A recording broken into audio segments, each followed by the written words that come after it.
भाई आसाम की भूमि खाली करानी चाहिए या नहीं करानी चाहिए? जोर से बोलो, करानी चाहिए या नहीं करानी चाहिए? एक गौरव गोगोई विरोध कर रहे हैं। मैं आज इस मंच से कहना चाहता हूं, गौरव जी, जितना विरोध करना है करिए। ये भाजपा सरकार है, एक एक इंच जमीन को हम घुसपैठियों से खाली कराने का काम करेंगे और इस पर अधिकार हमारे युवाओं का है। गांव चरवाहों की भूमि 3500 एकड़ खाली कराई, वन्य जीवन अभ्यारण्य की भूमि 87,000 एकड़ खाली कराई, सरकारी भूमि 26,000 एकड़ खाली कराई और अन्य भूमि 4,500 एकड़ खाली कराई। 1,19,548 एकड़ भूमि भारतीय जनता पार्टी की हेमंत विश्व शर्मा ने खाली कराई है। और सबसे बड़ी बात है, शंकर देव और माधव देव के सत्र की भूमि भी एक कांग्रेस के शासन में घुसपैठियों ने कब्जाई थी, इसको भी खाली कराकर शंकर देव और माधव देव का सम्मान रिस्टोर कराने का काम किया है।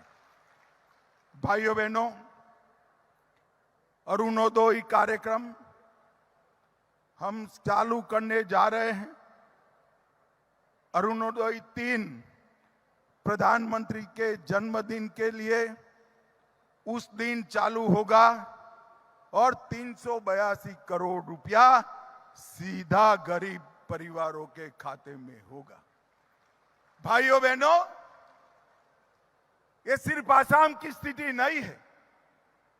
मोदी जी ने इन 11 सालों के अंदर पूरे उत्तर पूर्व में शांति, अभूतपूर्व विकास, भाषा, संस्कृति और कला का संरक्षण, एक विश्वास का वातावरण निर्मित करने का काम किया है। और उसके साथ साथ मोदी जी ने पूरे उत्तर पूर्व में शांति भी प्रस्थापित करने का काम किया है। और सिर्फ उत्तर पूर्व नहीं, मोदी जी ने पूरे देश को सुरक्षित किया है। भाइयों बहनों, आसाम के सारे जनप्रतिनिधि हजारों की संख्या में हैं। मुझे बताइए, पहलगांव में हमारे यात्रियों पर हमला हुआ, आपको दुख हुआ था या नहीं हुआ था? जरा जोर से बोले, हुआ था या नहीं हुआ था? पहलगांव में हमारे यात्री मारे गए, आपको गुस्सा आया था या नहीं आया था? मोदी जी ने पहले के जमाने में ऐसे हमले कर कर भाग जाते थे, कुछ नहीं होता था। मोदी जी ने ऑपरेशन सिंदूर कर कर उनके घर में घुसकर आतंकवादियों को अड्डों को समाप्त करने का काम किया। ऑपरेशन सिंदूर में आतंकवादियों के आका मारे गए और ऑपरेशन महादेव में जिन्होंने गोली चलाई थी, वो तीनों आतंकवादियों के सर पर हमारी सेना के जवानों ने गोली चलाकर बदला लेने का काम किया।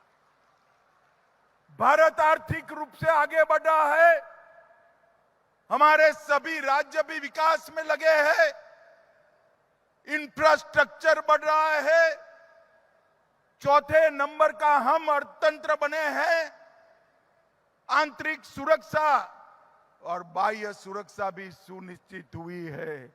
इसीलिए बार बार जनादेश एनडीए को मिलता है, भाजपा को मिलता है। और कांग्रेस वाले जो भी भाषण सुन रहे हो, कान खोल कर सुन लो।